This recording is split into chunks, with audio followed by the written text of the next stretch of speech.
person. My name is Gil Hunter. I'm working with Rusty. I'm putting together a faculty scholars community. As we said last time, we have done this because you all were asking for it. And first year new faculty seminar and symposium goes so well. And then there's this drop off where everybody's kind of like, what do we do next? And historically, the answer's been, oh, your department will take care of it. And that's inconsistent sometimes. And so we're not trying to supplement what the department does. We're trying to expand on what your department does. So this is for second, third, and fourth year faculty on the tenure track.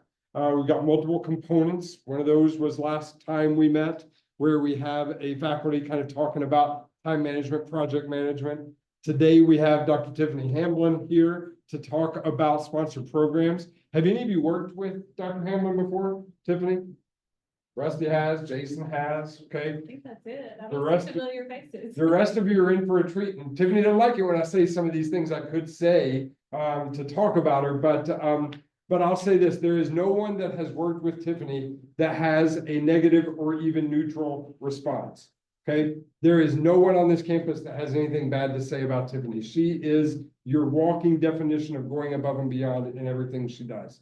And so you're going to get a taste of that here, but only a taste, because the invitation is to do grant work, to do sponsored program work, because then you'll see how she really works.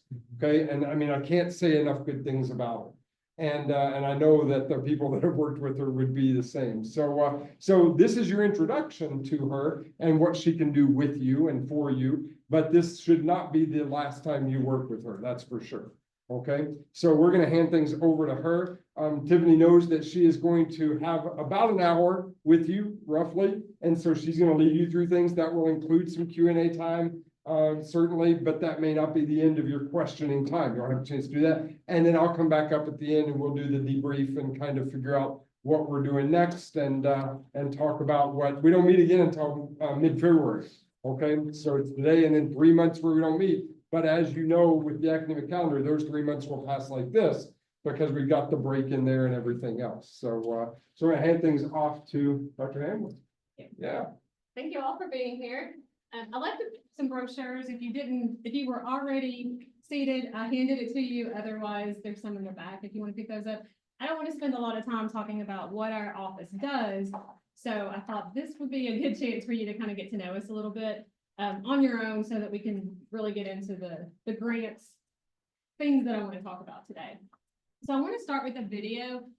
This video features some of our faculty and students who have been involved with grant work, specifically with research. So I want to share that with you all just to kind of give you a little taste of some of the really rewarding work that you can do with grants. You can go ahead and start it.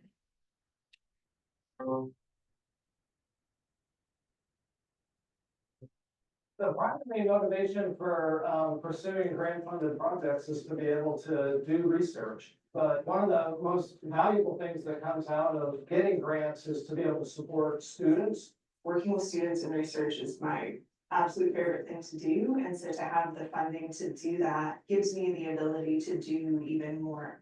It makes me a better educator. In order to be competitive in your application, you have to be well versed in the scientific literature and the topics that make your application significant for today. So I'm going to be challenging students with research questions that are common. We have students who come to us who want to engage in research. They want to do it. It's very important for us as a scientist to participate in research. Research is one of the main thing, is the base, is the foundation. By getting them into the lab, they get the hands-on learning that backs up that theoretical knowledge. And it not only helps them understand things better, but it gives them the practical skills to be competitive. They haven't just heard about these things, they've done them. Using the theoretical information that we learn and practicing it to the field, it is like the icing on the cake. Most of our students need to work.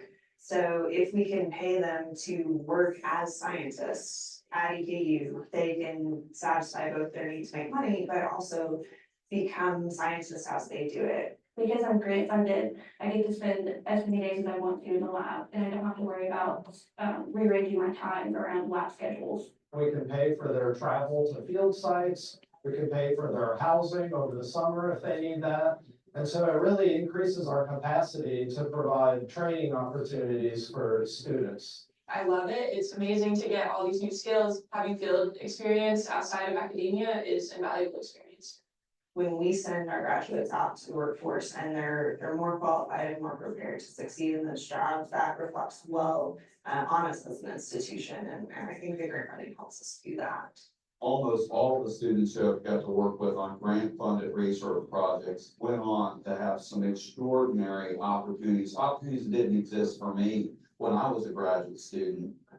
So when faculty are first getting into trying to get external grants, I think working in a team with other faculty as collaborators is really helpful. Starting small and going after kind of low-hanging fruit or easy to get grants, I think that's also really valuable. Even small grants go a really, really long way when we're thinking about paying students hourly and things like that. The smallest award allows you to impact a student's life. So if somebody's interested in getting started, talk to Office of Sponsored Programs, meet with other faculty members who have done this kind of work, and I think you can find that there's a lot of people that want to help.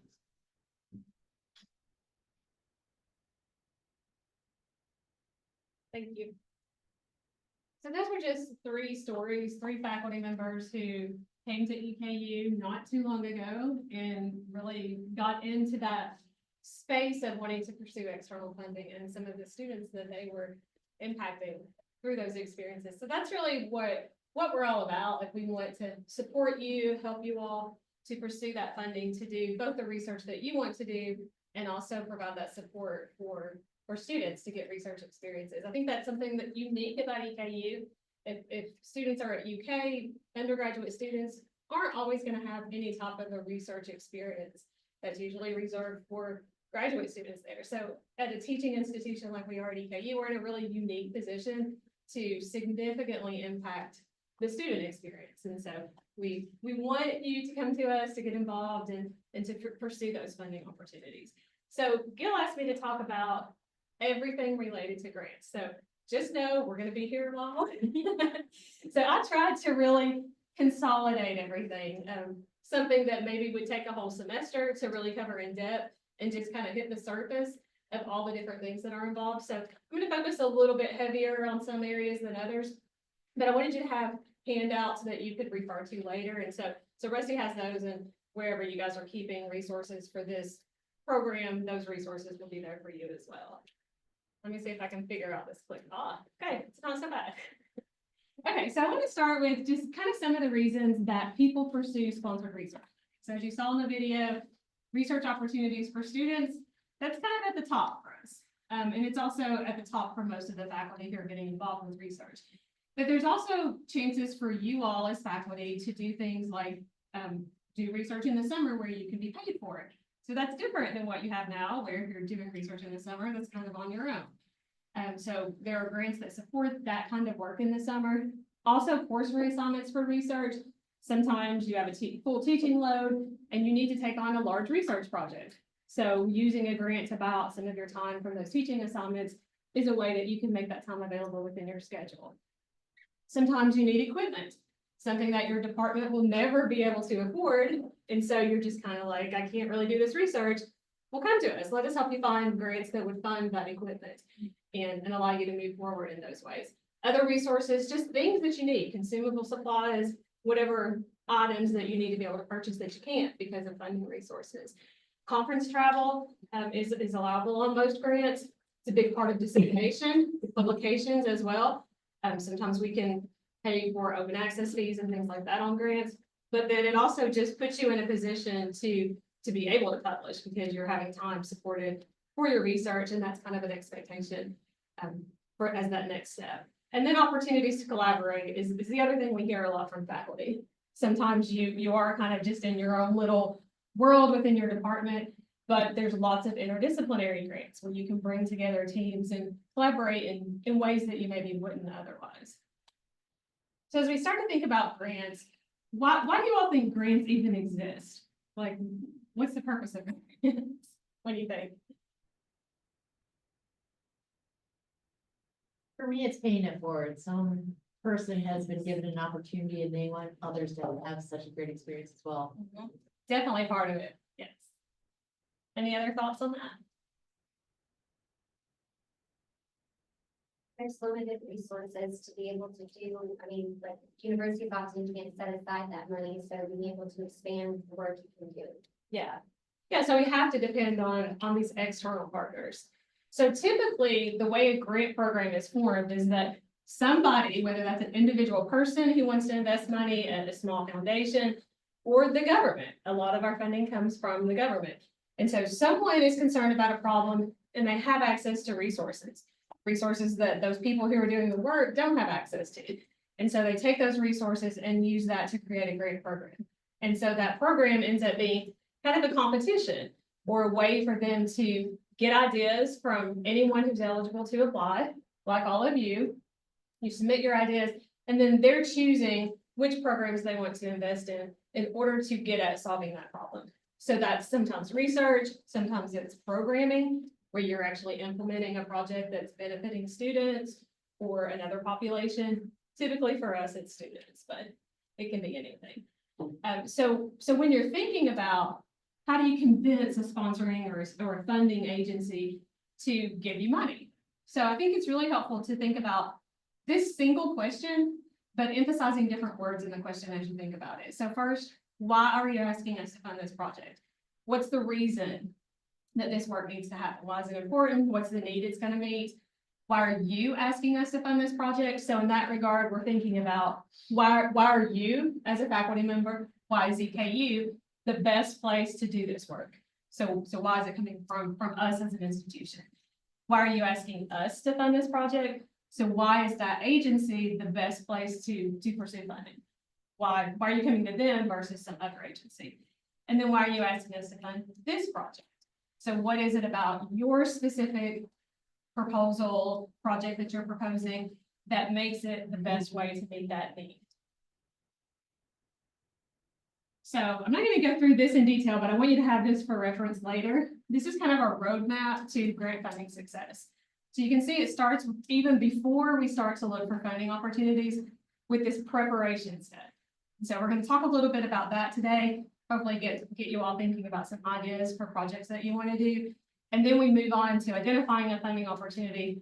There's some steps involved along the way, but in the end, we're submitting that proposal and then waiting to find out if it's funded or not. So that's kind of the roadmap to get you from one place to the next.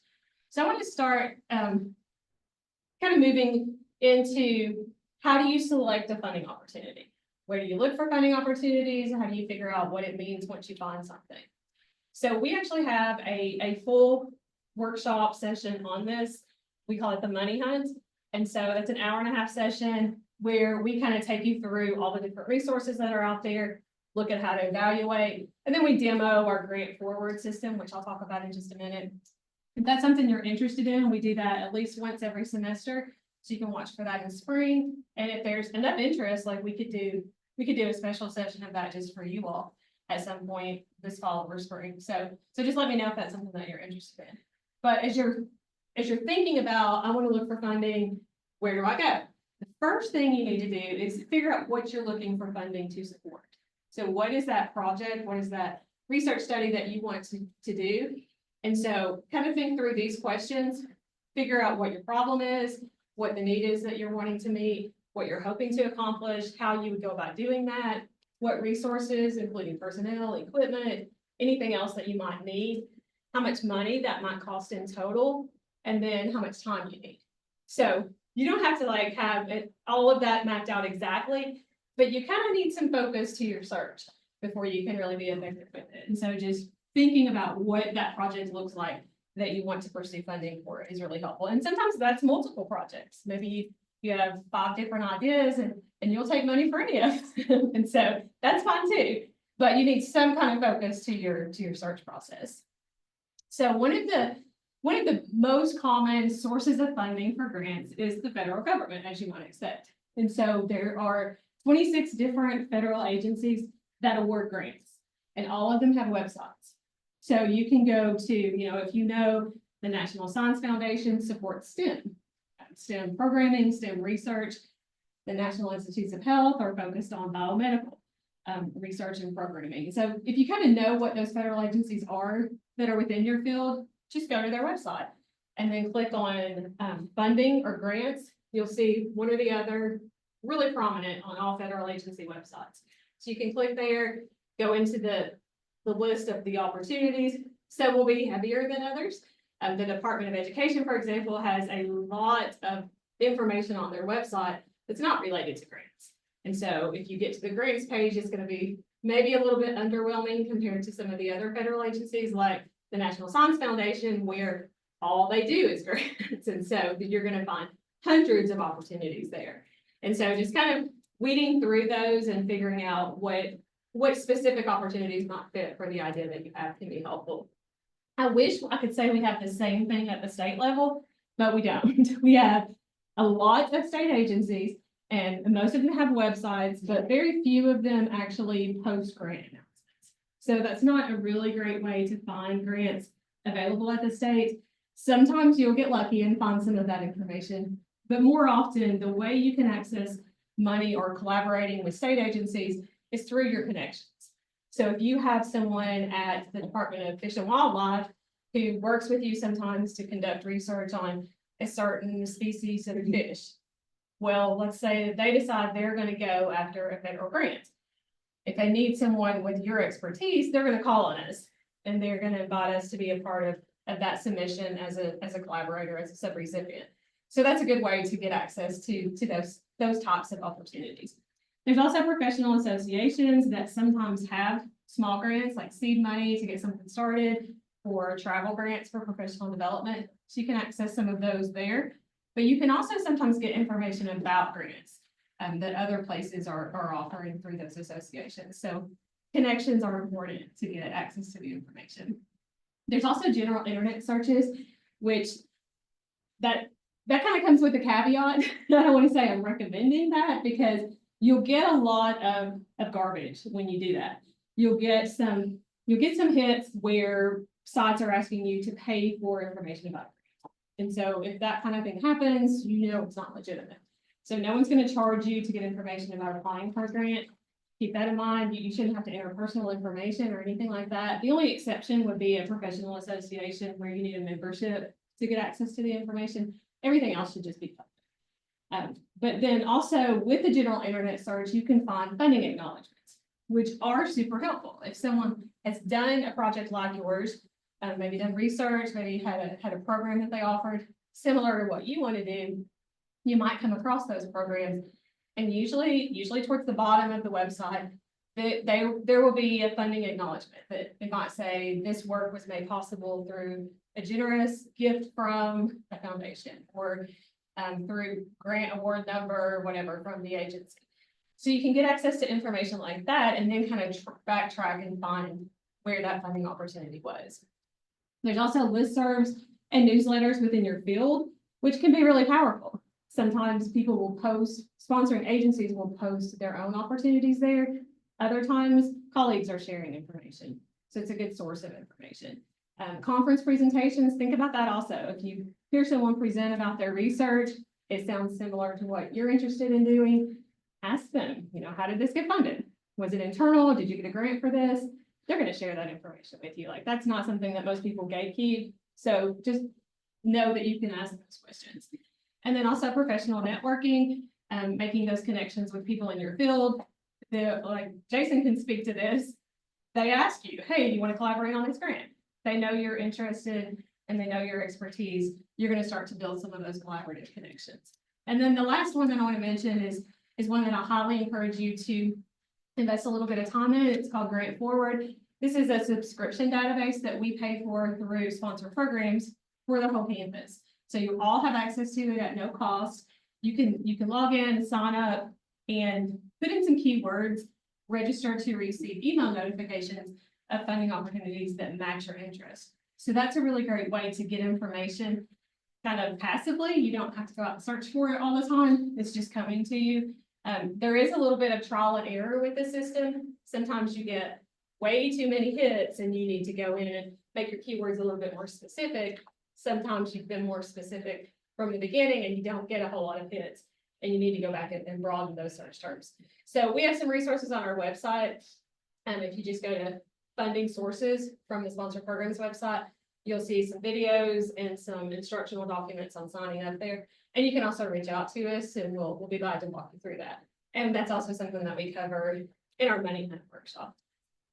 Okay, so once you start to find those opportunities, we have to figure out, is this a good fit? Is this something I should actually pursue? So these are kind of the 5 things that we look at in helping you make that decision. So first, of course, is going to be eligibility. That's going to be related to the institution's eligibility. As a state institution of higher education, are we eligible to submit an application? And then also as the PI eligibility. So does it require that you're in a tenure track position? And does that mean if you have tenure, you can't apply? So there's some programs for new investigators that would have those caveats. And so we want to take a look at that in both regards and figure out if it's something that we technically can apply for. Then we want to think about appropriateness. So is the project idea that you want to propose something that fits? Is it aligned with what the sponsoring agency is looking to fund? And then also, is it something that works for the university? Is it something that has requirements or restrictions that would make it unfeasible for us to be able to pursue that opportunity? And then types of support. Sometimes you need something that's really expensive, like a piece of capital equipment to do your work. And there are grants that don't allow capital equipment. And so when you find those, you know that that's not going to work for you. If you know you need $100,000 to do whatever it is that you're seeking to do, and you're only finding opportunities that are like 5 or 10,000, those aren't going to be the best opportunities for you. But sometimes you can scale your project back or break it into phases to where you can go after those smaller sources of money to build up to something bigger. And then with regard to time frame, we want to think about this in 2 ways. First, do we have enough time to put together a competitive proposal? If you find something today that's due tomorrow, the answer is no. Like you're not gonna be able to pull that off. Even if it's like a week from now, probably not. It would depend. Like there are some grants that you could sit down and write in a couple of days. But for a major federal grant, you're gonna need months to put that together. And so just kind of being aware of the time frame. Most of the grants that we see out there are running on cycles. And so just because you miss it this year doesn't mean you won't have a chance next year. And a year is not a bad amount of time to put together a competitive grant. And so that's actually gives you a little bit of a leg up for that next competition. And then also with regard to time frame, think about how much time you need to actually do the work. If you're proposing a longitudinal study, you need 5 years to really measure the output. That's not going to work for you if your application that you're thinking about submitting is to a funding opportunity that's limited to 6 months or a year or something like that. So both of those timeframes need to be considered. And then lastly, likelihood of success. So when I say this, I don't mean that we shouldn't pursue competitive grants because we absolutely should. Most grants are competitive. But if you find a funding opportunity, you're a first-time PI, you don't have any publications, you're ready to do research for the first time, and the funding opportunity announcement says they're going to award 1 in the whole nation. That's not a good likelihood of success, and it's probably not worth your time to pursue that. If it's 5, a lot of times it's maybe not. But when we see those numbers going up into the 50s, 60s, hundreds even, then those are the programs that we want to apply for. So it doesn't mean that you're not competing with 1,000 people instead of a number that's more in line with how many they're going to award, but it's a little bit more reasonable.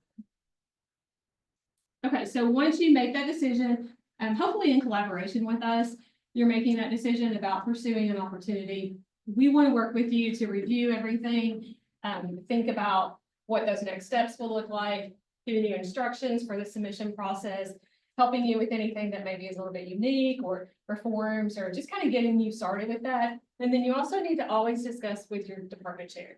So if you're going to be asking for a reassignment from teaching, or maybe your chair depends on you to teach in the summer, and you're going to build your whole summer into this grant for research. So those are conversations that need to happen with your chair before you move forward, just to make sure that they're on board, that they're able to support that. Usually chairs can take 1 course reassignment fairly easily. But if you're asking for more than that, it gets a whole lot harder. And typically 2 would be the max. We have very few, maybe only a couple at any given time that would have more than 2, that would have more than 1 course reassignment and never more than 2 on a grant. So just remember to have those conversations to make sure that everyone's on board, because you don't want to be in a position where you create the whole proposal and then it can't get submitted because your chair can't support the reassignment. And that's even more important, I think, trying to check the time here. If you're doing something that is going to be a quick turnaround, if you need that time, you're submitting now and your effort would be in the spring, that's going to be a harder sell because the whole schedule is already finished for the spring. So just kind of think about those things as well. I'm going to move really quickly through this next section, but I try to give you all some information that you can refer back to later as far as developing the proposal. So when we think about putting together, you've made the decision, this is the opportunity that you want to apply to. What do you think is the most important resource that you need as you're preparing that grant proposal? And of course, there's several resources that are important, but what do you think is most key? Yes. You. No, it's not me. It's definitely not me. Suck up. Time? Time is important, yes. Time is absolutely critical. Somebody that's gotten that grant, if you could find them. Yes, that's a great resource. These are great ideas. Awesome. Okay, so all of those are important. All of those will have a role in your success. But the most important resource that you can get your hands on is the funding opportunity guidelines. If you are not following what the funding agency is telling you to do with this funding opportunity, you're not going to be successful. So every single opportunity that you have in front of you is going to have completely different rules. And that's what makes our job so hard, is we can't say, here's how you write a grant proposal, because every single grant proposal is different. And so those funding opportunity guidelines are, your best friend throughout that whole process. You're going to be looking for the rules, the instructions, what those requirements are. And I encourage you to read through everything really thoroughly, not just the guidelines, but also all the other documents that are part of that announcement, so that you have a really good picture of what they're actually expecting there. Think about questions that you might need to ask of other people, and we can help you with those questions. A lot of times you can answer them. Occasionally, we need to go to a funding agency and ask for clarification on something. So these are some key details. I'm not going to read through these in the interest of time, but these are some of the things that you really want to think about so that you know what those content requirements are and what you're allowed to do with the funding and things like that. So a major difference that we see faculty struggle with quite often is thinking about how grant proposal writing is different from scholarly writing. So if you're writing like a journal article or something like that, typically there's a lot of that technical jargon that's specific to your field. And that's fine, as long as you're presenting that publication to an audience where the readers are familiar with that stuff. Not always the case with grant writing. A lot of times we are writing for non-experts. Sometimes they're not even scientists that's on the review panel. And so kind of knowing who your audience is and then making sure that you're writing using language that's accessible to someone, even if they just have like a little bit of knowledge about your field, that they're not an expert. So don't make assumptions about what they know. With journal articles, a lot of times you have flexibility, like there's some structure to your article that's prescribed by the journal, but you also have some flexibility about how you talk about things or what you address within those sections. That's not the case with grant proposal writing most of the time. It's very rigid. They're telling you, here's the section, here's what I want to see there. And so you're giving them exactly what they're asking for there. And then another big difference, and this is a struggle that we see pretty often with faculty, is a focus on past results. When you're submitting for a journal article, it's all about what you've done. With grant proposal writing, the focus is on what you're going to do. And so that's a big difference for faculty, especially who have had a lot of research experience already. So they're focused on, here's why I'm a good fit for this, and here's all the things I've done in the past. And then they miss that like central point of, here's where I'm actually going to be doing the work with this particular funding source. And so that focus really needs to be heavily on those future plans. So I'm not going to read through everything on these next few slides because these are about some of the content sections of a grant proposal. But title is something that a lot of people don't think about as being important. But it really is, because it's kind of that first chance to make a good impression on the funding agency and the reviewers. So it needs to be unique. It needs to be very clearly connected to that funding opportunity. And remember, it's going to stay with you for life. So it's going to be with that project the whole time it's active, but then also it's going to be on your CV forever, like the title as presented to the funding agency. So give it some thought and make sure that it's really strong. The abstract is another piece that a lot of people throw together at the end. Sometimes people will write an abstract as like an introduction to the proposal narrative, and that's not at all what the abstract needs to be. It needs to be self-contained and ready for publication. So that means someone can read your abstract and know start to finish what you're doing. So concise writing is very important there. It always needs to be the last thing you write. That's the only way you can make sure it's reflective of everything that's in the proposal.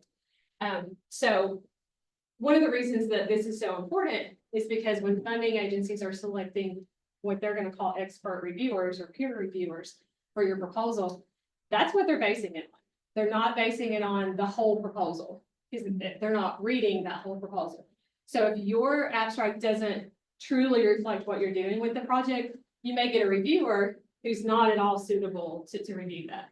So if that happens, one of two things will be their response. They will send it back and say, I'm not qualified, or they'll review it and not do a very good job. So your results are going to be poor either way. And then it also informs the reader's initial decisions about how much they like your work. You can get them excited in your abstract about the work that you're doing. Your whole review process will go a little bit smoother because they're already impassioned about what the work is that you're proposing. So the proposal narrative, this is called so many different things in the applications. Sometimes it's a project description, sometimes it's a research strategy. It just depends on what type of project you're applying to, but it's really like the written document that's the longest part of your proposal. With an NSF grant, it's going to be 15 pages called a project description. Department of Education grants typically will call it a project narrative, and it'll be sometimes up to 65 pages. So that's going to be kind of all over the board, but it really is that document in writing that's answering those questions. Who's involved? What's going to happen? When will it happen? Where will it take place? Why? Why is it significant? What's the need? And how? How are you going to make all of this happen? And so those are kind of just like with lots of types of writing, that's what you're going to focus on there. Again, going back to those guidelines, paying attention to what's required. So I'm going to skip through some of these next sections, but I want you to have these for future reference. Introduction is really where you want to set up that context, engage your readers in a positive way for the first time. What I want to say about the background and literature review is that it's important. We need to have like those seminal sources related to the theories that you're working with, and also the recent research, but be careful about how much time you spend here.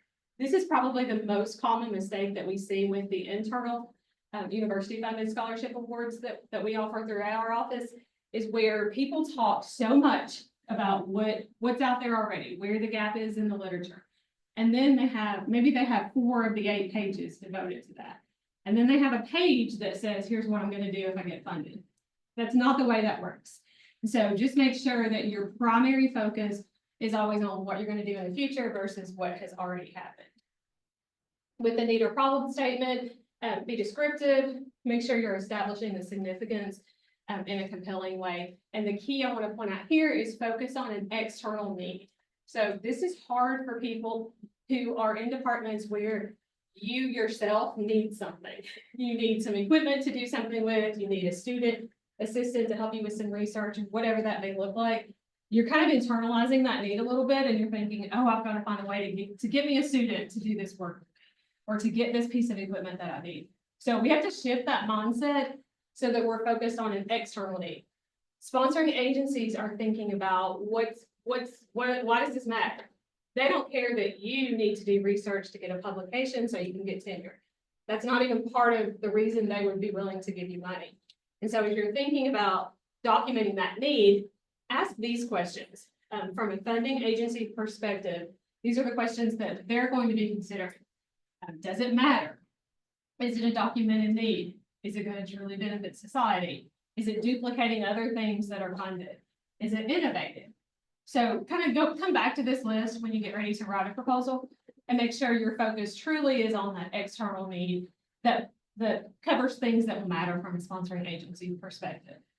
And then with goals and objectives, we all know what goals and objectives are. So typically you'll have one or two kind of overarching goals and then some objectives under that. I'm not going to spend a lot of time there, except I do want to show everybody knows about writing SMART objectives. You've probably seen this kind of graphic a million times, but think about it just a little bit differently with grant proposal writing. So with specific, we're really focusing on specifying what the impact is that you're expecting to happen from that grant. And make sure that that connection is clear to the funding opportunity and the sponsoring agency. Measurable, we're talking about defining what is going to be an indicator of success. And that comes into an evaluation component with a lot of grants, figuring out did you do this in the way that it needed to be done to indicate success. And then that can result in follow-on funding in the future. With achievable, think about both the project scope. So what is that scope you're proposing and does this really fit there? And then also think about the time frame of the grant itself. And then with relevant, we want to think about, is it consistent to the project itself, but also to the funding opportunity? So you're making that clear connection there again. And then time bound, all grants have a start and end date. And so it's important that your objectives are within that period. So we don't want to propose objectives that fall outside that period when you don't have funding to do it. So methods, as you probably already expect, are usually going to be the longest section of the proposal. And this is where you're basically describing what you're going to do. So it's not background, it's not needs assessment, this is what's going to happen if I get funded. And I think it's helpful there to use terms like will instead of would. So avoid that like self-doubting language where you're saying, if this project gets funded, we would do this. Instead say, we will do this, or the project will do this.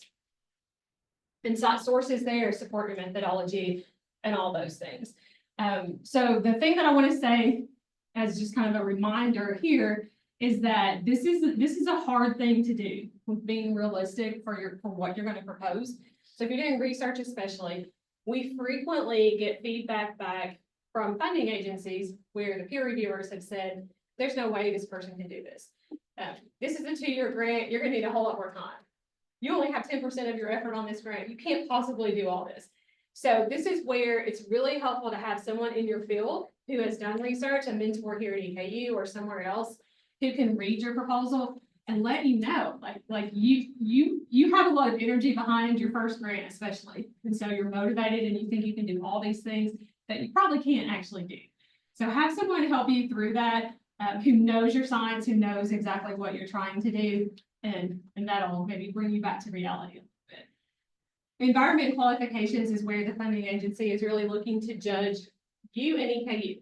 So they want to know what you've done, what your experience is, why you're qualified to do the work that you're proposing. And then they also want to know how the institution is supported. What resources do we have? What facilities do we have available to you? What kinds of equipment can we offer? So this section is more about what's here, what you have, what the institution has versus what you're actually going to do. And then lastly, I want to talk just a minute about the dissemination plan. And this is where you're kind of outlining how you're going to get the results out there. So this can be a major selling point for a lot of funding agencies because they see that they can support your one project, sometimes at not a high level, and benefit something much greater. And so this is kind of your chance to tell them how you're going to get the information out there. And one of the biggest ways is publications. So that's always something that you want to build in, especially as an academic, you want those publications. And so build that in, but then also think about some of these other ways that you can approach sharing results. So these are some of the components that we talked about. What do you think is the most, what do you think is worth the most weight in that review process out of those sections? Any thoughts? The last one, dissemination. Dissemination? Not usually, but it's important. It's probably CBD. That's important too, but it's usually not the most points. Methodology. Methodology, yes. the methods or approach, like what you're going to do. And so that can be called a lot of different things, but setting up the context, telling why your work is important, what's needed and all of that is super important. And so is disseminating on the other side, evaluating with goals and objectives, but telling them what you're going to do and how you're going to do it is what they care about. And so look at the scoring rubrics when you get ready to write a grant proposal and think about how that should inform your decisions about how much space you put in different places. Because if it's 50%, you want to have about 50% of your narrative going to that. So I wanted, yes. Or should we have, also, like what are impacts? Broader impacts, yes. Yeah. That typically is going to be part of that same section. Yes. And dissemination, you'll talk about it there as well. So with NSF, there's two key things that they're evaluating: scientific merit and broader impact. So that's kind of the terms that NSF uses specifically. So they want to know broader impacts is all about how it's going to benefit at a more broad level versus just the project that you're doing. So weave that throughout all of those. Okay, so I want to talk very quickly about the budget. I know we're almost out of time here. I knew this was going to happen. But... No, we're fine, yeah.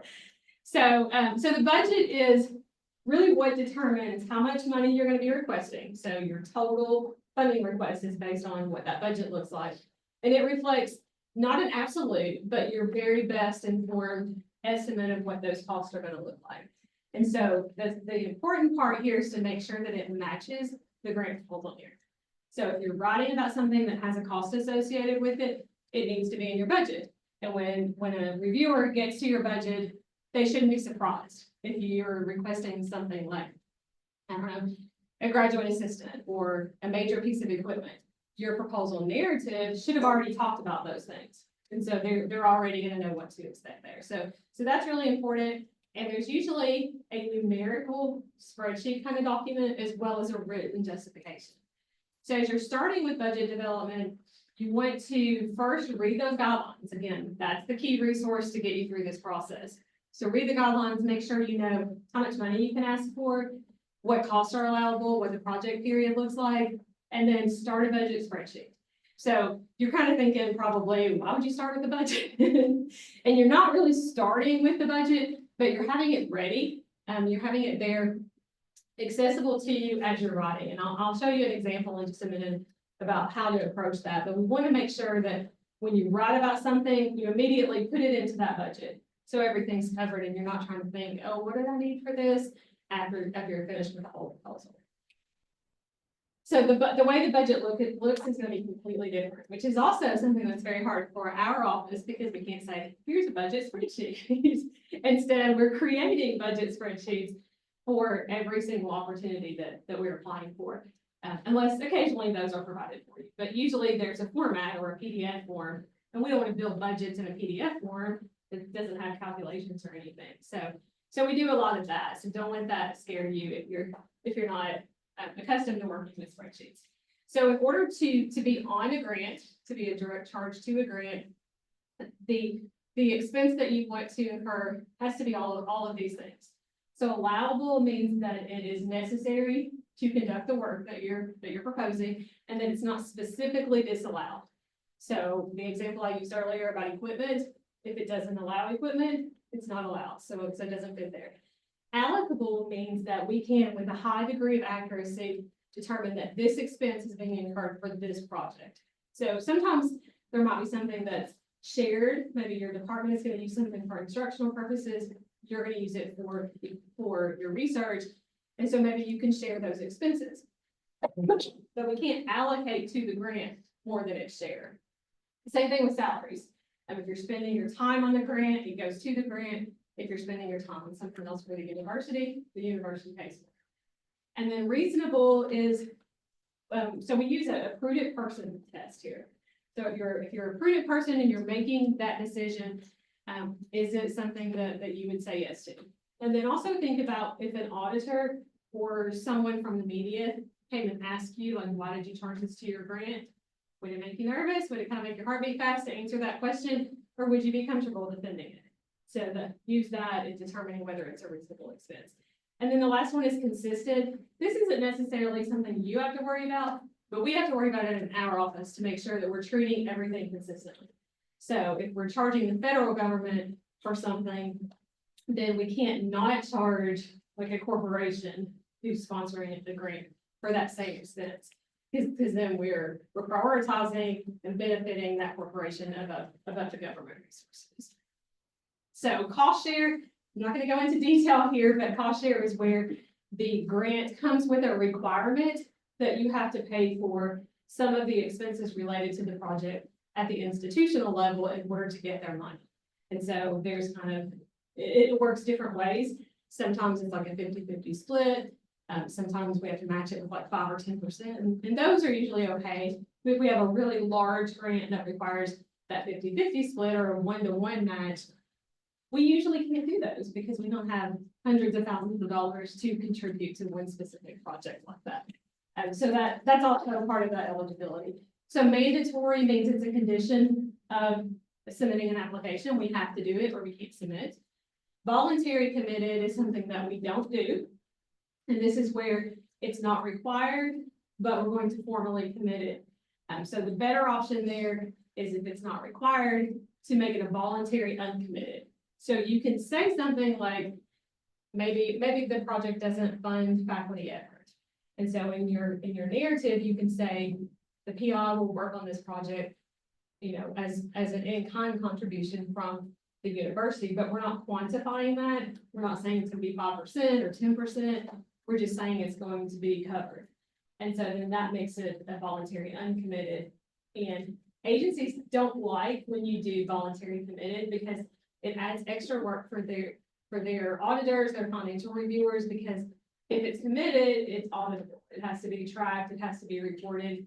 And if they wanted it, they would ask for it and require it. So just keep that in mind if you see that language. I'm not going to read through these, but these are some of the sources of cost share. Bottom line, let us know if you find an opportunity that you want to apply for and it requires cost share or match. Let's talk about it. A lot of times we can use some of your time or some other things that maybe don't have like a hard dollar associated with it, where your department would have to come up with extra cash. And so we can always have those conversations. So thinking about projects that maybe you want to pursue funding for, what are some expenses that you can think of that might be related to that idea? Consumables. Yes. Things you don't have access to generally. Or stuff you're gonna use, right? Mhm. And then it's- Yeah. It has to be replaced. What else might be a cost that would be associated with your project that you want to propose? Mine used to be transcription services for qualitative, but Zoom tends to do a pretty decent job for free. Yeah. Yeah, but if you wanted to pay for something just a little bit, notch above that, that would be allowable on a grant that's doing qualitative research. Okay, so I think the major thing that none of you thought about, or none of you said out loud at least, is time, personnel resources. There's always a time commitment associated with any grant that you do. And so for federal grants, it's a requirement that the federal government pays for your time. And so you have to have a certain percentage that's committed on your grant. Some others don't require that, but we need to do it. You know, if the grant allows it, that helps your department budget, it helps the university's budget overall. If some of your time is reassigned during the academic year to a grant for you to conduct that research or do that project. And then also summer salary. I mentioned that as a good thing that you have access to if you're pursuing grants. You're going to do research in the summer, get paid for it. And then that's what we want to do always. Yes. Do you build in, like, let's say hypothetically your salary is X and you're trying to buy time back, you can't like add more to your salary through the grant, can you? You can in the summer if you're on a 9-month contract, but you're absolutely right. Not during the academic year because you're already paid for 100%. So the federal rates are based on your base salary and they will pay for their share. So that they call it a proportionate share of the base salary. And so if you need 20%, then the university will pay for 80% and the grant will pay for 20%, but you'll still be the same. Your paycheck will still be 100% at your existing salary. But during the summer, it's only your base salary for those typical 2 months. Yes. Yes. So some agencies limit it, sometimes it's a month, which can be half-time for 2 months or something like that. But it's very flexible in the summer, like you can work all summer, you can work half-time for the whole summer, 25% for 2 months, whatever you want that to look like. Good question. Okay, so let's talk really briefly about the budget. So we have direct costs and indirect costs. The direct costs are the people and things that are associated with your project. So who are you gonna fund to work on the project? What do you need to buy? And then what other costs do you need to pay for, like travel and services and things like that?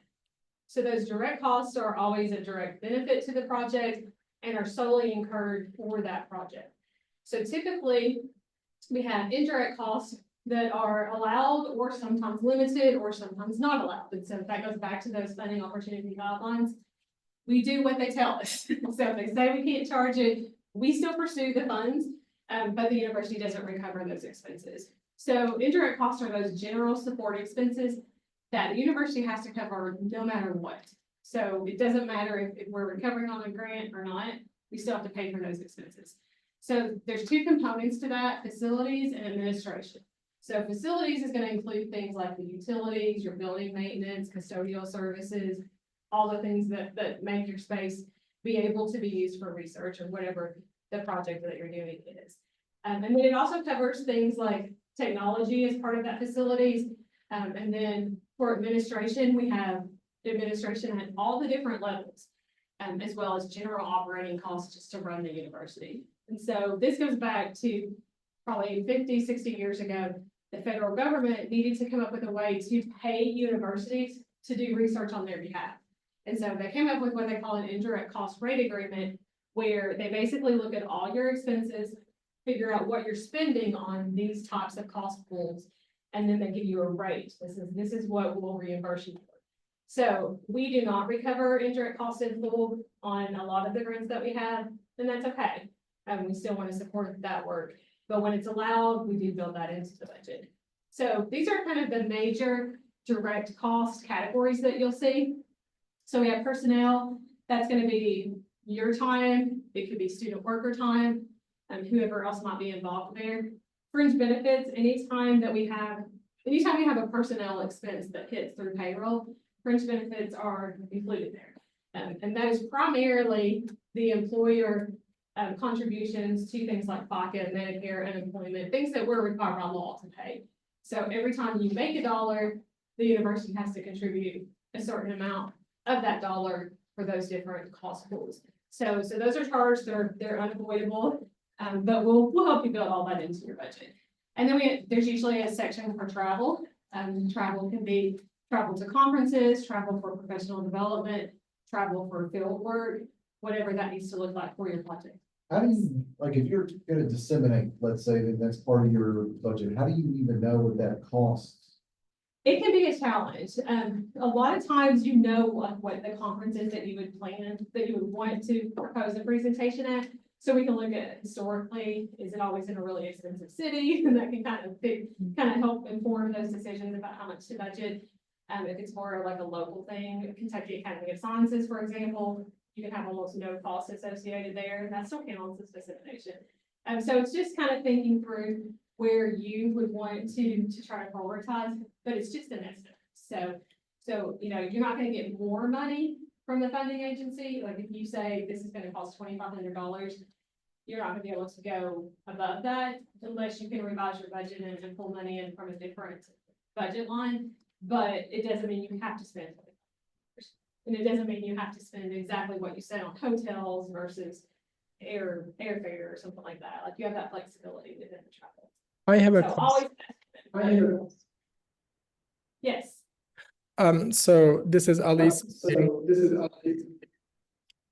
Considering the cost of travel to somewhere in the budget of the UFS, I think there is a $5,000 category. I mean, does that create any flag for you? I mean, when it comes to like, you know, the budget is limited, but travel costs can be high. So I'm just curious how one should approach that in the narrative. So what I would say there is justify it as well as you can. So if the grant is for $8,000 or $5,000 and you're gonna spend almost all of that for travel, or sometimes even all of that for travel, that's gonna be okay as long as you have a way to cover any of the other expenses that might come up. So for the internal university funded scholarship, there's no pay involved for faculty. That's something that should happen during the academic year that's already covered by the university. So if you need to spend like $4,500 to take a trip to another country to do your research, because that's where the information is that you need to study, just justify it. Explain why it has to be that way.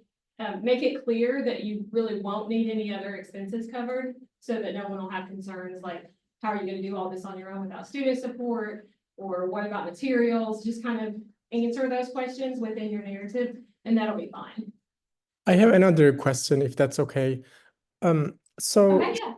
should an applicant consider the UFS as a preparation for a larger external grant, like maybe conducting some small research, building background, experience, and then consider at the same time work on to maybe apply for a larger grant later in the following years? Or I mean, is there any expectation like that? Because large grants, external grants, as you said, you don't just start from ground up and tell them, I will do this research. You need to have background, some data collected, maybe you have experience, you have some kind of team.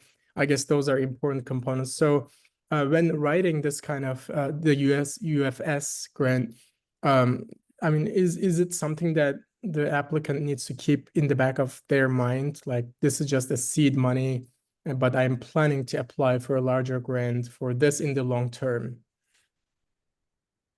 Yes, that's exactly what that program is. And so if you read through the guidelines, you'll see mention of seed money, you'll see mention of next steps, like what's your plan for applying for external funding. If you apply one time to get funding a second time, you need to actually submit an external funding application. So yes, that's the intention there, is to kind of prepare you for that, to get you to a place where you can get some experience writing, some peer review feedback, and then move forward with some additional external funding after you complete that first project. So good question. I'm almost finished. Well, you're fine. Yeah. No, we've got 20 minutes, including questions and answers. Okay. So if we're integrating them throughout, then Okay, you're yeah. fine. Yeah. Okay, so building a budget worksheet, I talked a few minutes ago about how we do a lot of that in our office, because there's not just, we can't just say, here's your worksheet. It's gonna be different for every funding opportunity. The categories look different. So do that from the beginning and have that ready, and let us help you if you need assistance with that. So let's look at an example. I think this is kind of the best way to illustrate how you build your budget. So this is an excerpt from a proposal narrative. So if you were writing this paragraph, what are the costs that you see here that you need to flag and go ahead and put into your budget worksheet?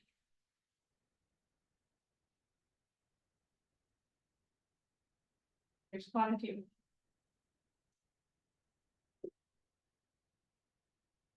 There's a PI, there's a graduate assistant, there's another grad there already.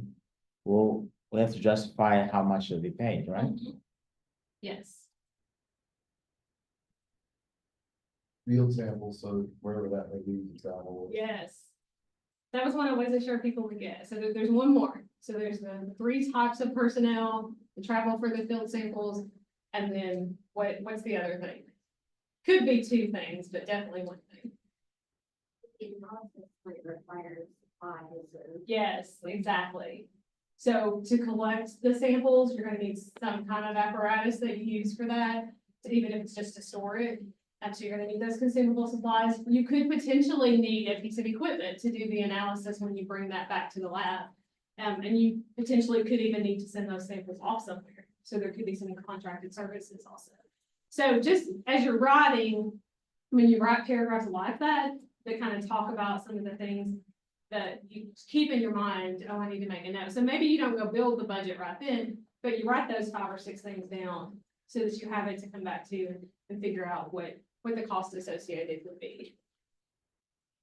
Okay, and then there's a budget justification, where this is about justifying the cost in writing, explaining why you need certain things. And the key point here is to make sure that you're using headings that are organized based on your budget.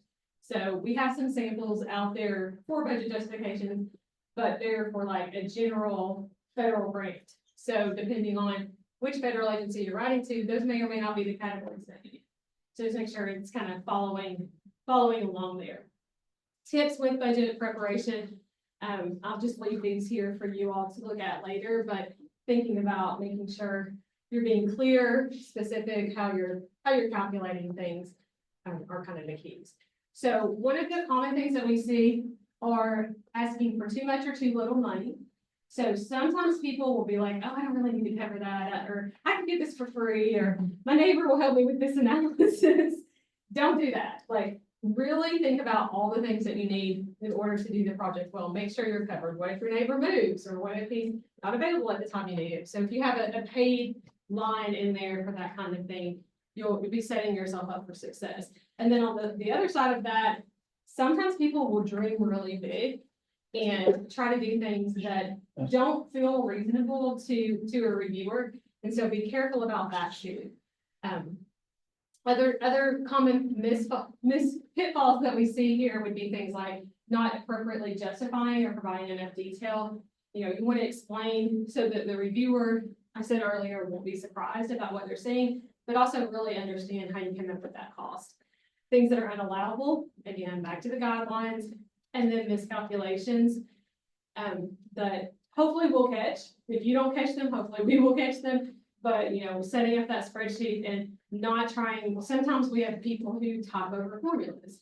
We have faculty who do grants all the time, but they don't learn to use Excel, and so they just type over formulas all the time. And then, so they're changing all their numbers. They think it balances in the end, but it's not even close because the formulas were messed up. So we protect those sometimes in those cases, so they can do that, but just double check on that. So kind of wrapping up, writing the proposal, some strategies for success, the guidelines. I can't emphasize that enough because if you're not following those, you're not going to get funded no matter what you submit. Begin early, make that schedule and stick to it to the extent that you can. Block out time every week while you're working on a grant proposal, maybe like 3-hour windows if you can do that, and close out your email, like really disconnect from everything so you can focus on that work. Communicate, that's key, with your supervisors, with us, with all the partners who would be involved. Make sure you're keeping those lines open. Rewrite as many times as you need to until you feel like you're getting it right. Most of the time, everyone who submits to an application deadline has really top quality work. So you're competing with very good proposals. And so what can make you stand apart sometimes is the quality of the work. So you have to have the idea and you have to have the quality in order to be the person who's selected for that funding. Always save time for that thorough editing, submit before the deadline. We actually have an internal deadline also that's 5 business days before the external deadline. And that gives us the chance to review against the guidelines, tell you if you're missing a section or something like that. But it also is necessary to document internal approval. So your proposal is going to go to your department chair, then to your dean, and then there's 3 university level approvals. So we have 5 people at a minimum to route all proposals to. So we need some time to be able to get all those approvals. And then ask for help. We are here to help you. We want to help you. We want to help you through that process and set you up for success. So most of you, I think, are new. Those of you who are left are new in this game, at least at EKU. So I want to kind of end with some tips for getting your research off the ground, kind of establishing that program. One of the first things that I think is important is to concentrate on developing something that's focused within a particular area of research. So if you're doing some biomedical research and then you're doing some astronomy, so you're applying the NIH and NASA, those don't mix most of the time. Sometimes they can, but usually they don't. And so your NASA experience will actually harm you more than it will help you when you go to NIH, because they're going to see you've been doing all this kind of research. Why are you shifting? Like, what's the problem here? And so try to focus within whatever that area is where you want to build something, get some experience, do the internal grants. That's the next point here is apply for those internal funding sources. We have the university funded scholarship, and you can find that on our website. Those are $5,000 awards, and that's exactly what they are, seed money to get you started.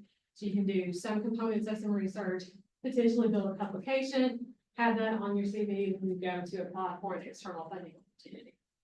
Look for things that fund primarily junior investigators. So there are programs like that. There's, with NSF, there's what they call a career grant. That's basically early in your career, which you have to be in a tenure track position. But I think it's within the first 3 years of that position where you need to apply for that funding. So you're competing with people who are like you, who are new in this space and trying to do research for potentially the first time on their own. There's also programs that fund institutions like EKU. NIH, for example, has a program that's just for institutions that haven't been major recipients of NIH funding. And so we fit there. So you don't have to compete with UK or U of L or all these other, R1 schools. You're competing with people like EKU. And that's a good thing. That helps you, put you on that level playing ground. Collaborating, either someone at EKU or at another institution.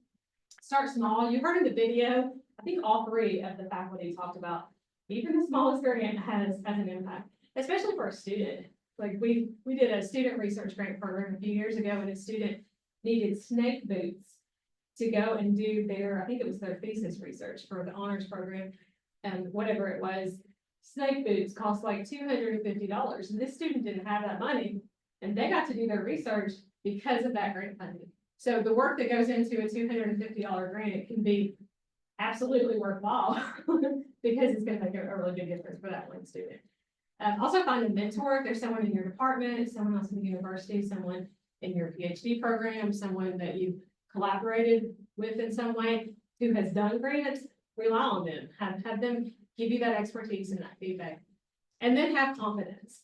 A lot of faculty at an institution like ours will feel like they can't play in that kind of R1 world. Well, you don't have to, for one thing, but also you can. And we've had faculty who have been very successful at EKU with major grant programs for research. And so just know that it's doable. It's not something that you're limited because of where you are. I'm not going to talk about the award management process, other than to let you know that is something that we support you in also. So when you get an award, we set it up, we'll send the notification out to accounting, and then they will establish an org in Banner that will have, it'll always start with a 4-5 number, and that's kind of how you'll spend the money. We'll also do an orientation with you to make sure you kind of know what to expect, so you're not on your own, and we'll give you continuing support as needed. And you also have a person in accounting who's assigned to that. So this is the roadmap for that part. So we talked in the beginning about the roadmap for getting money, and here's the roadmap for successfully managing that money. So I'm just going to leave you with that as a resource. I wanted to kind of get some of your ideas of some of the things that you're thinking about. I know we don't really have time for everybody to share those ideas. And so if you have an idea, you are already in that space where you want to start looking for external funding, reach out to us. Krista Whitaker in my office is our proposal development specialist. One of her major tasks is to help you find funding. So she can get you set up in Grant Forward. She can listen to all your ideas, take notes of those, and help you look for some funding opportunities.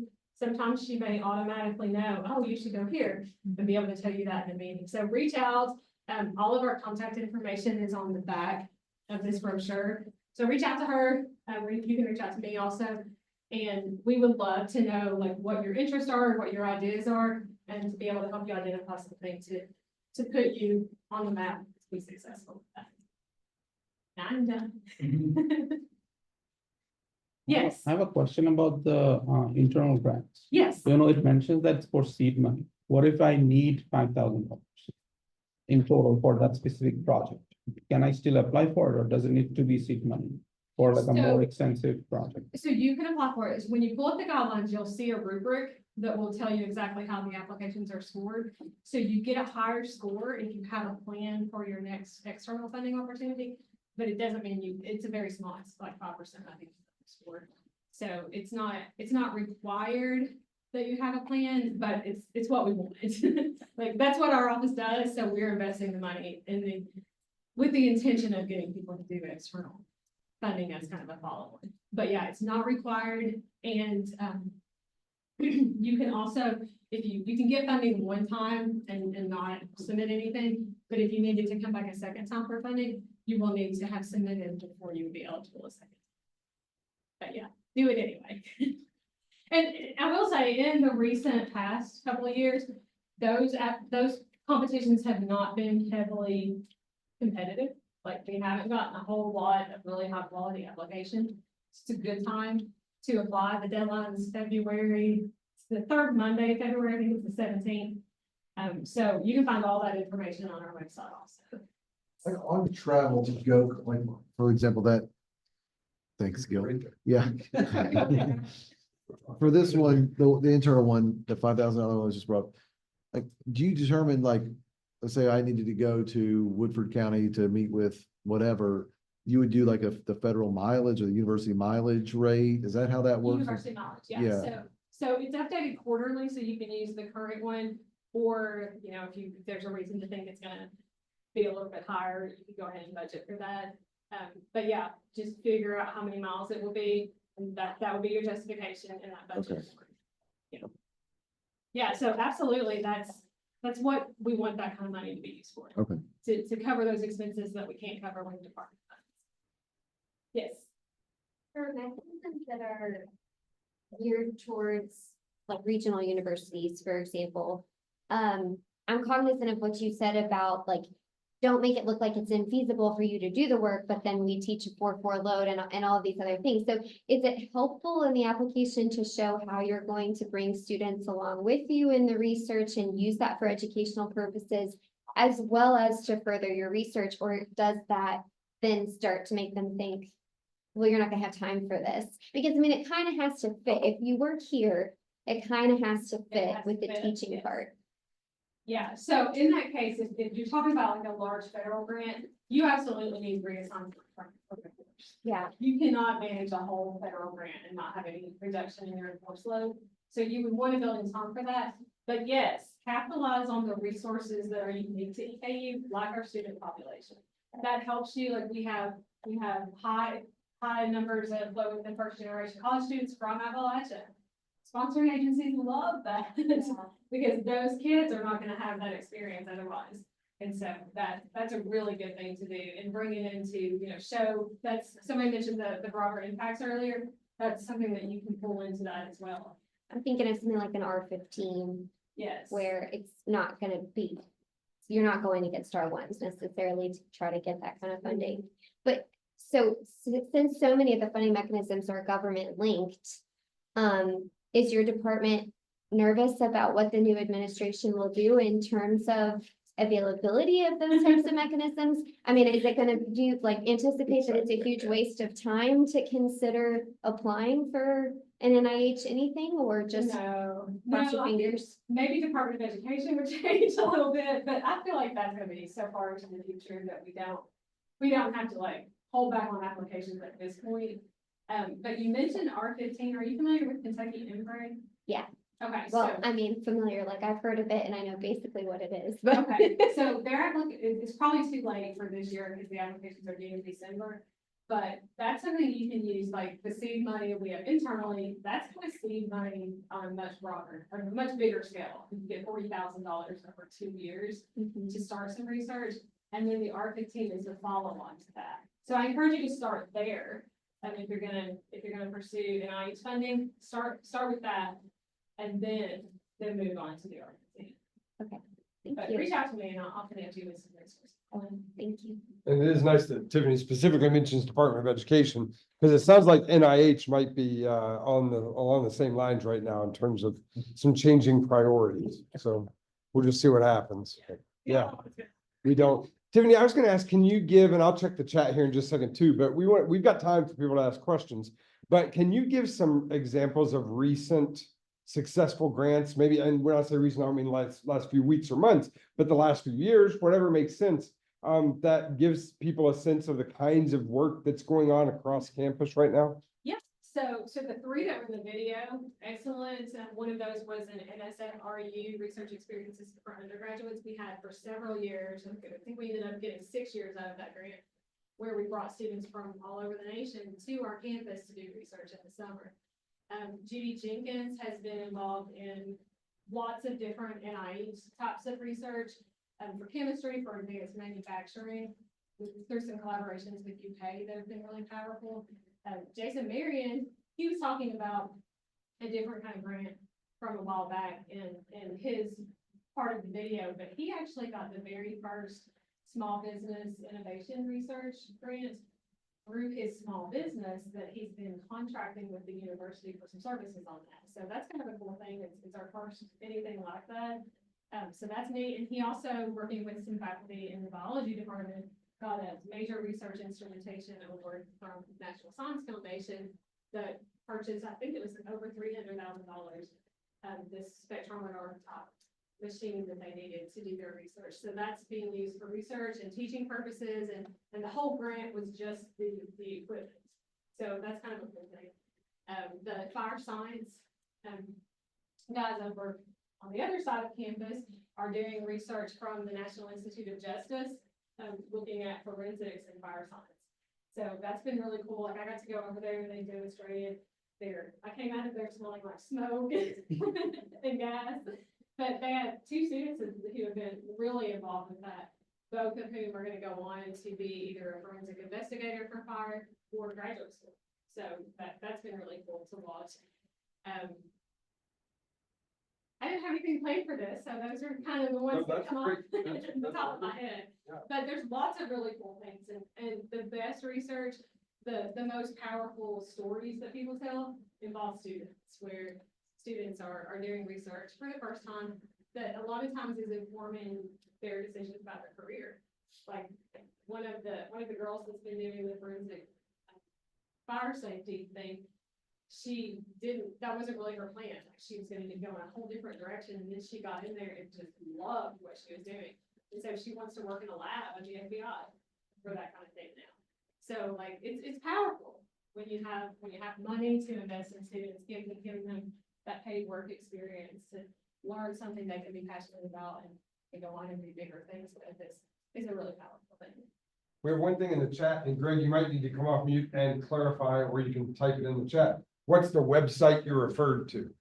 So I don't know which one he means necessarily, but. So it's probably Sponsored Programs website will get you pretty much anywhere you need to go. And that's sponsoredprograms.eku.edu until the new website's released, and then just Google it and you'll get there. But we have a section for funding opportunities, a section for grant proposal development, for award management, all the different steps in the process. Internal funding opportunities are available there as well. So if you can't find something, just reach out and I'll send you the direct link. And the link to Grant Forward is on there as It's on well, there. which It's is a on great under place to funding start. sources. Yeah. Yes. Great, thank you. That's what I was looking for, so I appreciate it. Okay. Oh, great, thanks, Greg.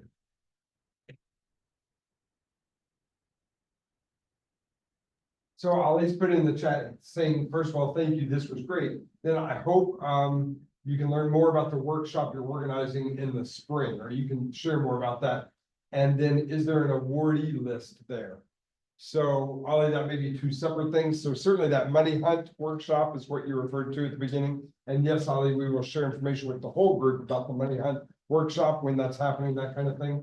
But then that question about the awardee list, do we keep it? Do we publish a list of recipients? Yes, so you can find two things. One of them is on the university funded scholarship. If anybody was interested in that, you can see the last, I don't think we have 5 years on there. So you can see what types of projects and at what levels have been funded. And then we also have an annual report that's on our website under reports, and award lists are there. So for every fiscal year, we have a whole list of all the projects that have been funded.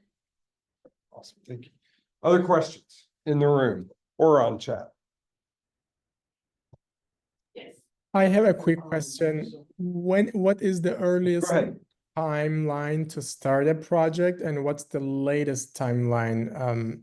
If you apply in the spring and let's say you are awarded, what's the latest timeline you can start? And looking at the timeline, what would be the earliest, you would probably imagine, maybe like you don't know yet, but And you're talking about the university funded scholarship? yes, please.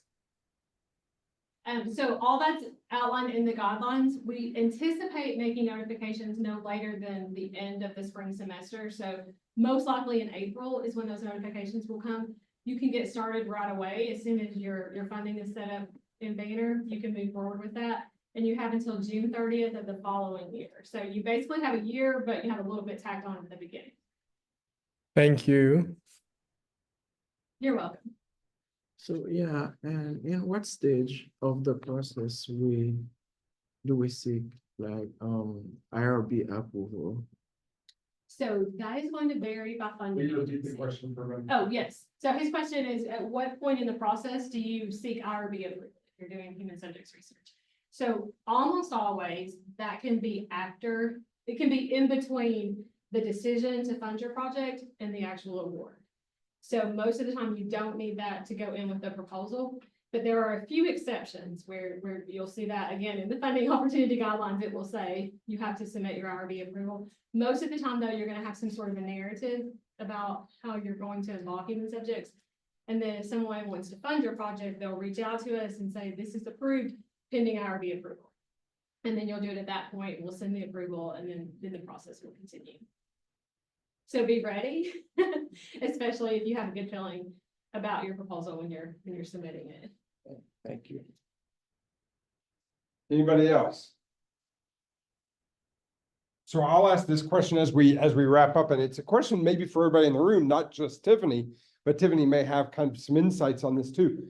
But there are programs or departments where you get points, I'll say, toward promotion and tenure just for applying for grants, not necessarily for being awarded. So you can, it's the grant application process because there are decisions that are beyond your control. But that scholarship research component of applying for grants, counts sometimes. Have any of you looked at your department guidelines to see where that falls for you? Yeah, Chris and Tim. So where does it fall? Does application count for something? Yes, for TLEL, it does count application and it's considered competent on our rubric. So if you didn't hear that online, there's a rubric that, competent, and then it can move up if you're awarded the grant, but at least applying certainly counts for something in that process. Yeah. Does individual application weigh more than collaborative application? Oh, that's a great question. Tiffany, I'm gonna let you answer that. Does an individual application count any differently or more than a collaborative application? Most of the time, no, but sponsoring agencies like collaboration. And so sometimes it depends on the project. If you're doing like this really kind of niche area research and there's no reason to have multiple people involved, then absolutely you can do that on your own. But if you're going to look at something, maybe you're doing some sort of a statewide evaluation of a teaching method or something, and you want schools involved in Eastern Kentucky, Central Kentucky, Western Kentucky, there could be some advantages to maybe collaborating with UK or Western or even all three and doing some collaborative. NSF actually has what I think is a fantastic kind of model for that kind of thing. Instead of doing sub-awards, so you have a lead institution and then you're giving sub-awards to the other institutions, all three can submit together at NSF's research.gov system. So one is still the lead that's responsible for like the project description and those things, but everybody else submits their own budgets and you get 3 awards. So there isn't like, you're not responsible for Western then because they're getting their own money from NSF, but it's for the same project. So that's a really cool thing. So NSF especially really likes collaborations. I don't see that as much with NIH, but it's definitely something that's there. Good question. And sometimes funding opportunity guidelines will say you have to have a partner. You have to be a university and a local education agency. So if you don't have both, you can't apply. So in those cases, absolutely, it not only counts, but it's required. And then on the department level, often they don't distinguish that, sometimes the department wants your scholarship, to be individual, not collaborative, but most departments encourage collaboration or at least support collaboration first author, second author, that kind of thing. But grants are certainly different. And so you should just, look at the guidelines. And then, as we have said before, talk to people in your department chair, chair of the P&T committee, and get clarification on that. Because that should be part of your consideration, but it shouldn't be your only consideration. Yeah. Anybody else before we end? Dr. Hamblin, thank you. Tiffany.Hamblin, feel free to email her. She will respond. She works too many hours, but she is a great resource here at EKU. So use her to get going on some of this work that you're envisioning. Thank you, everybody. Thank you for hosting. Absolutely. We'll see you, most of you in 3 months, February 14th is our next one. And then many of you are working with mentors between now and then. So keep up that work and we'll be checking in with you about how that's going, those of you that are doing that. Thanks, everybody. Have a good one. Thank you all. I hope to hear from everyone with your ideas. You did a good thing today.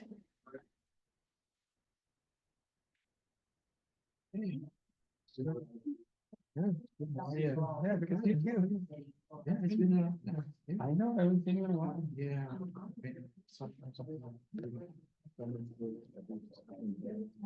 Oh, yeah. Going on. Yeah. Oh, yeah, sure. Yeah. And how much to do that? Yeah. But that's kind of her, right? Like she can want. But you're fine in the business department? So. Are you in the You already business? know. I'm fine. Well, if you do that, she's through the PhD, she's gonna get it to the. Yeah, no, we are orientation. There is, yeah, is she still there? No, she wasn't supply. Oh, is she done? Yeah. Oh, she just came for a visiting for the class. I think she's.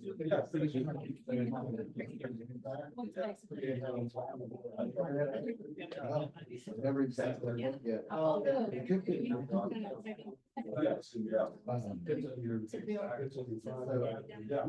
I've had fun with that previously.